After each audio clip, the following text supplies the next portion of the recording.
আচ্ছা, বসন্ত বলে আপনার মনে সব থেকে আগে কিসের ছবি আসবে? ওয়েট ওয়েট, ফুল, রং, প্রজাপতি, দোলনা এইসব নিয়ে ভাবছেন না তো? একেবারেই নয়। আমি আজকে আপনাদের একটু অন্যরকম বসন্তের দিনে নিয়ে যেতে চাই। একটু মন খারাপ দিয়ে শুরু করব আজকের উপস্থাপনা। শেষ কথা।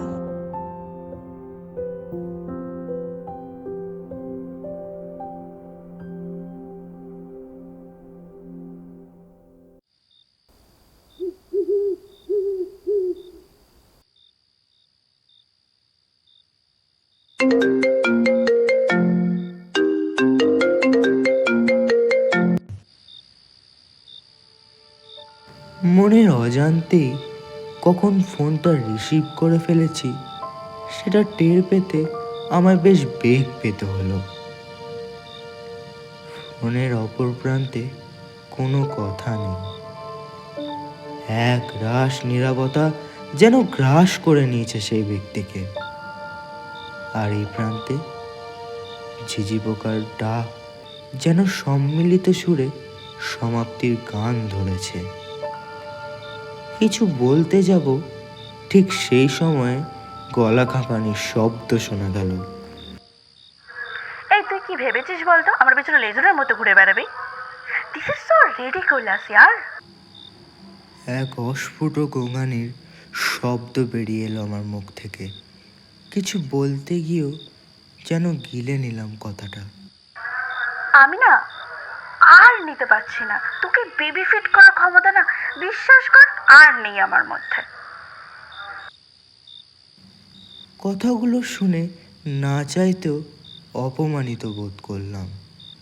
সমস্ত শক্তিকে একজোট করে কোনো মতে কথাগুলো মুখ থেকে তুই আমাকে আগে বলতে পারতিস। ওকে ওকে, থাম থাম, আগে বলিনি, এখন বলছি, মাথার মধ্যে ঢুকিয়ে নিবি। হ্যাঁ, I am just breaking with you. Okay, ওভি তোর থেকে অনেক বেটার ছেলে, অনেক স্মার্ট। জানি না ও কি মনে করলো। আর তুই এটুকু জানিস না যে একটা মেয়েকে প্রাইভেসি দিতে হয়। যেন আমার বুকের উপর চেপে ধারালো ছুরি দিয়ে সে আমাকে ক্ষতবিক্ষত করতে প্রতিজ্ঞ হয়েছে। শ্বাসনালী রুদ্ধ হয়ে আসছে। কোনো মতে বোতল থেকে এক ঢোক জল খেয়ে পুনরায় বলতে শুরু করলাম, রিনে, আমি তোকে আপন মনে করি, হয়তো হয়তো তার থেকেও অনেক বেশি। এখানে এখানে গোপনীয়তা এ কথা কিভাবে শোভা দেয়? বাহ বাহ, খুব সুন্দর। তুই এক কাজ কর, কবিতা লেখ, বুঝলি? ওটাই মানাই তোকে। এটুকু জানিস না যে এরকম মিষ্টি মিষ্টি মন গড়া কথা বলে আর যাই হোক এই দুনিয়াটাকে জয় করা যায় না। Just grow up Piku.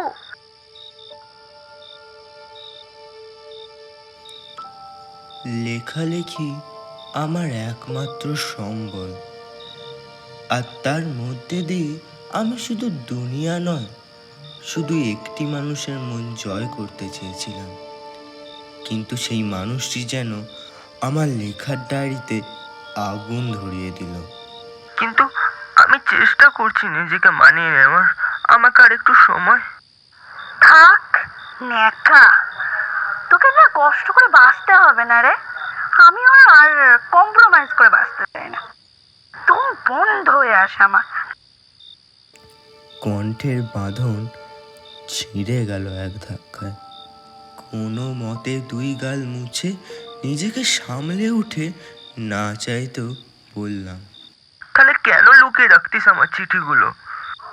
দেখ পিকু, ছোটবেলায় না অনেক কিছু ভালো লাগে। আকাশটাকে একদম রঙিন মনে হয়, আর মন সে তো পাখির মতো ডানা মেলে ওঠে। কিন্তু শেষমেশ তোর মতো কোনো ছেলেকে না কোনো মেয়ে পছন্দ করবে না, সোনা। ভেবেছিলাম দুজনে মানিয়ে নেব নিজেদের মতো। ভাই প্লিজ প্লিজ, তোর পায়ে পড়ছি আমি, এসব কথা রাখ না তুই। সত্যিটা তুই মুখের উপর বলতে পারতিস আমায়। রাস্তার মাঝখানে তোদের দুজনকে ওভাবে আমি সহ্য করতে পারিনি রে। তাই বলে তুই হাত তুলবি গায়ে? আর সামান্য কিস, এই কথাটুকু তুই উচ্চারণ করতে পারছিস না। আর তুই কিনা ভালো রাখবি আমাকে বা অন্য কাউকে। বাহ, সবকিছুর সঠিক সময় হয় রিনি। আমি তো কখনোই তোকে আটকে রাখতে চাইনি। জানি এসব বলা নিতান্তই অর্থহীন। বিলাসবহুল এই সমাজে দেখনদারিটাই তো প্রাধান্য পায়। নিজের সভ্যতা নিজস্বতা প্রকাশ করাই তো গুরুতর অপরাধ। রাখলাম, ভালো থাকিস।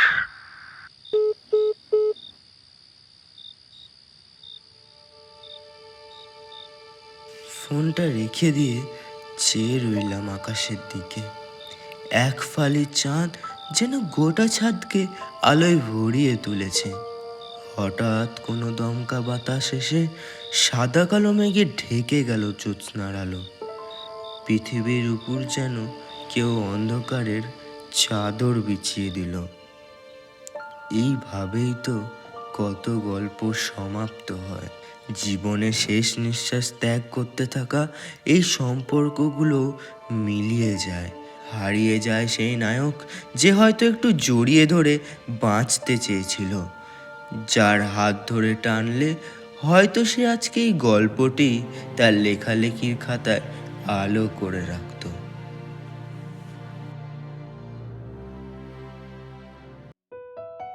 আপনারা এতক্ষণ শুনছিলেন হ্যালো শুনতে পাচ্ছেন চ্যানেলের নতুন অডিও স্টোরি শেষ কথা। গল্পের সূত্রধার ও রেনি চরিত্রে আমি নন্দিতা। গল্পে পিকুর চরিত্রে ও সমগ্র পরিচালনায় রয়েছেন লেখক স্বয়ং নিকোলাস এবং পোস্টার ডিজাইনে NSDR। ধন্যবাদ। এরকমই আরও নিত্য নতুন গল্প শুনতে অবশ্যই আমাদের চ্যানেলটিকে সাবস্ক্রাইব করুন এবং পাশে থাকুন। আপনারা চাইলে আপনাদের লেখা কিছু গল্প কিংবা জীবনের কোনো সেরা সময় স্মৃতি আমাদের লিখে পাঠাতে পারেন ডেসক্রিপশনে দেওয়া হোয়াটসঅ্যাপ নম্বরটিতে।